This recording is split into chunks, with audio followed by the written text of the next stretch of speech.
Cláudio Neves, geriatra, gerontólogo. Bom dia, doutor. Bom dia, Carlos Ferreira. É um prazer estar aqui em seu programa. Mais uma vez, saudar você, saudar Vieira Matos, essa turma maravilhosa da 103. Muito bom. Muito bem. O assunto hoje é diabetes e a primeira pergunta é: diabetes é uma doença genética? É uma doença que você não tem ninguém na família, nunca teve, mas você pode ter? Sim. Essa é a pergunta. A pergunta muito boa, Carlos. O diabetes, principalmente o tipo 2, que é o mais comum. Você tem aquele diabetes tipo 1, juvenil, que as pessoas têm mais jovem, adolescente, já com problema, crianças. E você tem o tipo 2, que é o mais comum, que você pode adquirir independente da carga genética. À medida que a gente envelhece, os órgãos vão começando a ter problemas. E a gente vai tendo também em relação ao metabolismo de diversas substâncias. E aí você pode ter também uma resistência aumentada à insulina, ou diminuição de produção. E isso leva à chamada doença chamada diabetes. O diabetes que você colocou muito bem e preocupa. O diabetes é fator de risco enorme para doenças vasculares. O diabetes pode comprometer sua qualidade de vida, trazendo aumento do risco de infecções, porque o açúcar elevado favorece a isso, né? Problema na circulação das pernas, levando até amputação, feridas. A questão muito frequente, a visão da pessoa pode ser comprometida, a pessoa pode perder desde jovem. A gente assiste pessoas com 40 anos de idade, às vezes sem a visão por causa do diabetes. Você pode ter silenciosamente o diabetes prejudicando a microcirculação do coração, gerando no futuro problemas, às vezes o pessoal não sabe, de funcionamento da bomba. Você pode ter problema renal, muitas pessoas estão na diálise por causa do diabetes. Você pode ter problema de memória, doença na microcirculação cerebral, em que a função da memória começa a ser comprometida. As pessoas pensam em Alzheimer e às vezes é simplesmente o diabetes levando a uma demência vascular, ao entupimento lento, prolongado aos poucos das artérias cerebrais e comprometendo a memória. Isso é confundido com Alzheimer com muita frequência. Eu pego isso no consultório e não tem relação às vezes alguma com Alzheimer, é simplesmente o diabetes mal controlado ao longo dos anos, comprometendo a circulação do cérebro.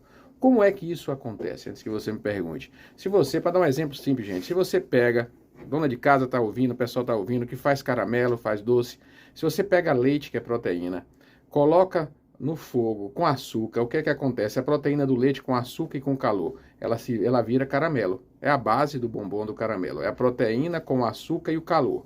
O que é que a gente tem no nosso sangue? Muita proteína. A gente tem uma quantidade enorme de proteína, certo? Aí você joga uma quantidade maior de açúcar, porque não está metabolizando bem. E você tem o calor do corpo. Então, lentamente, você vai fazendo o que a gente chama de glicação. Isso favorece a formação de placas e vai entupindo as artérias, certo? E devagarzinho vai trazendo todos os problemas que nós colocamos aqui. Por isso que o tema é de grande importância, porque pode trazer uma morte súbita, se as pessoas não saberem, um infarto fulminante por causa do diabetes, um AVC fulminante, como também lentamente pode trazer sofrimento para a vida da população. Doutor Antônio Cláudio Neves conversando comigo, o celular apagou. Eu quero saber o seguinte, e eu tenho certeza que muita gente quer saber. Diabetes é uma doença que se pode evitar? Ou quando seus familiares têm geneticamente, você vai ter? É uma doença que se pode prevenir, doutor? Muito bem. É uma doença que se pode prevenir, sim. Algumas pessoas têm a tendência genética, mas há os fatores precipitantes. Nós podemos evitar os fatores que favoreçam que essa carga traga. É como um câncer. A pessoa tem uma tendência genética, ela pode ter um câncer mesmo que não fume, mas se ela fumar, a chance aumenta, né? Então, o que é que acontece? Então, se você tem a tendência genética e abusa do açúcar, do sedentário, não faz atividade física, isso vai, com o tempo, favorecer realmente o surgimento do diabetes. Então é importante isso. E mesmo você que não tenha diabetes, a gente precisa falar do açúcar aqui. Os picos glicêmicos podem acontecer. Se você come carboidratos de fácil absorção, com alto índice glicêmico, a gente chama índice glicêmico. Índice glicêmico é o alimento que quando você ingere, em pouco tempo, alto índice glicêmico, ele se transforma em açúcar. Você tem muito açúcar, é um alerta aqui à população. Muito açúcar que não é doce. Nem todo açúcar é doce. Ah, é? O amido é um açúcar. O pão lá, o trigo, ele tem açúcar. O carboidrato que está ali, se você pegar a farinha de uma raiz e colocar embaixo da língua e esperar um tempinho, as enzimas orais, elas vão quebrar o carboidrato e você vai sentir o doce daquela farinha. Então, o que é que acontece? O carboidrato se quebra. Então, o açúcar que está formado em várias moléculas grandes, que quando você ingere, ele rapidamente se quebra e se transforma em açúcar. Você tem isso onde? No pão, no biscoito, né? Cuscuz, cuidado com ele. Então a gente chama de calorias vazias. Hoje o tema é esse, calorias vazias. Então, as pessoas comem algo que tem muito carboidrato, se transforma em açúcar rápido e isso faz um mal, porque esses picos glicêmicos, essa onda de açúcar, mesmo que a pessoa não tenha diabetes, ela passou um tempinho, você não faz aquela glicemia pós-prandial, que é o normal ela ficar abaixo de 140 depois de 2 horas, mesmo que ela fique abaixo de 140 em 2 horas, mas na primeira hora, se você come muito carboidrato, você faz um pico e fica com um tempinho, mais de meia hora com açúcar acima do que deveria. Ao longo da vida, aquele excesso de açúcar, esses picos glicêmicos, mesmo não tendo diabetes, você que não tem, se abusa do açúcar, isso vai atrapalhando sua saúde, vai comprometendo a saúde vascular aos poucos, vai acelerando a destruição, vai acelerando o processo deletério do envelhecimento. Até chegar em diabetes? Pode chegar ou não, até chegar em diabetes, e mesmo que não chegue, já traz prejuízo. O abuso de carboidrato não é algo que deve ser feito. Veja só, atenção, viu, doutor Cláudio Neves falando sobre diabetes, eu acho que a gente vai ter um outro programa para falar, porque o assunto é muito delicado. O senhor falou, cuidado com o cuscuz, pão e biscoito. Aí, veja, vamos tirar o cuscuz nosso do dia a dia, não. O pão do dia a dia, o que é que nós vamos comer? Cuidado com o excesso, o excesso, o abuso, Carlos, cuidado com essa. Porque tem pessoas que abusam. Eu tenho aquelas pacientes que fazem o quê? Elas chegam lá, e aí, gente, dica aí pra você, pra população, de saúde pública, isso é interessante. Olha só a inocência da população, que é o poder do marketing. Chega a paciente lá com açúcar elevado, tá comendo alguma coisa com carboidrato? Não, doutor, não como nada. Come biscoito? Não, só como água e sal. Aquele biscoito, água e sal. Creme crack. Não é água e sal. É farinha de trigo e sal. Não existe água e sal. Água e sal é a marca bonitinha para enganar a população. Aí o pessoal fica comendo creme crack achando que é água e sal. Tem sal, que sobe a pressão. E tem um carboidrato de baixo índice glicêmico, que sobe o açúcar rápido. E aí a paciente come o dia todo água e sal. Acha que está com inocente. Olha o nome. Olha só a força da palavra. O pessoal criou isso e popularizou. E disse que o biscoito é água e sal. Inocentemente é só água e sal, então não sobe o açúcar. Sobe, viu, gente? Sobe o açúcar, não é água e sal, não. É farinha de trigo e sal. Água e sal é a logomarca, é a marca do biscoito que popularizou e tem várias agora. Então a gente tem que corrigir. Por isso que o programa é interessante, cara. Tem que corrigir essas coisas, porque inocentemente a população faz isso. Então aí tem os excessos.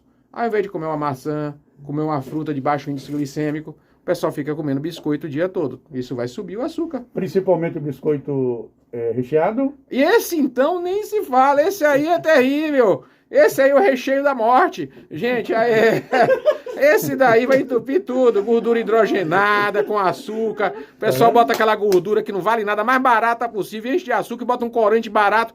A empresa adora, vai ter lucro. Uma maravilha, vou lucrar.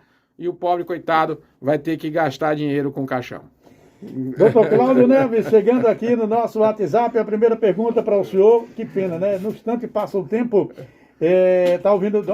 Aline, você está ouvindo? Sua fã, doutor Cláudio. Não é isso? Está ouvindo aqui a nossa querida companheira de trabalho.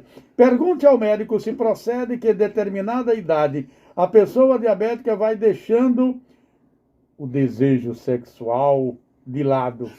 Isso é verídico? Isso pode acontecer, a gente vai envelhecendo, principalmente a mulher no pós-climatério, com a questão das hormonais, isso pode acontecer por questão hormonal, o homem pode também acontecer por questão hormonal, você não é obrigatório, mas há uma tendência, depois de 50 anos, de poder ter uma queda, pode acontecer jovem, mas há uma frequência maior depois de certa idade, e é importante estar acompanhando. E algo que muito mexe com a vida sexual do ser humano, que é a questão do humor. É muito frequente, às vezes não tem alteração hormonal, mas o humor está alterado, as pessoas, ou efeito colaterais de medicamentos. Então é muito importante estar atento a isso, nem sempre é a idade. Você pode ter fatores outros que podem comprometer a questão da sexualidade. É bom estar investigando. Doutor Cláudio, o que é que pode ser considerado diabético? Primeiro a questão da farinha, que estão perguntando aqui. É verdade que a farinha também gera açúcar? A farinha de mandioca? A farinha vai transformar carboidrato, as enzimas amilase do pâncreas vai quebrar ela todinha e vai virar açúcar, glicosezinha, vai subir lá. Vai. Qual é o ideal para o sertanejo, o nordestino que não vive sem farinha? Muito bem, muito boa pergunta. Essa daí, Carlos, você deu um show. Sabe por quê, gente? Isso aí, tem um trabalho que foi feito há algum tempo, eu participei, comparando a vida do idoso do Agreste com o idoso urbano. Isso foi até publicado em Portugal, Espanha, um trabalho bem feito.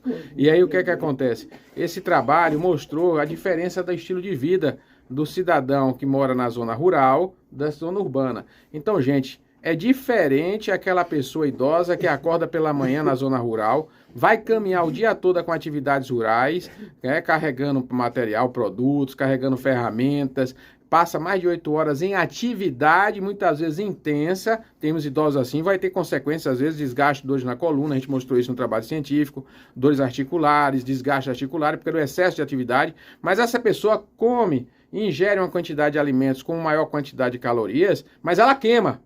É diferente da dona de casa que está aí ouvindo a gente agora, sentada no sofá ou deitada ainda na cama, que ainda não pegou nenhuma ferramenta, nem acordou direito, e aí acorda para pegar o cuscuz, o pão, o biscoito e depois vai voltar pro sofá. Sai da cama pra mesa e depois pro sofá. Essa daí, se comer muita farinha, vai engordar, vai ficar diabética, a triglicéride vai subir e as artérias vão entupir. Essa é a verdade. Muito bem. O senhor falou também sobre cuscuz. Esse assunto é fantástico, né? Não tem como dizer. Deixa eu agradecer aqui ao Luciano. Ele diz: hoje eu moro em Rio Real, na Bahia, mas estou ligado ouvindo a informação com responsabilidade. Obrigado, na mira da notícia, ao Luciano lá de Buquim. Muito obrigado a todos vocês aí do Instagram.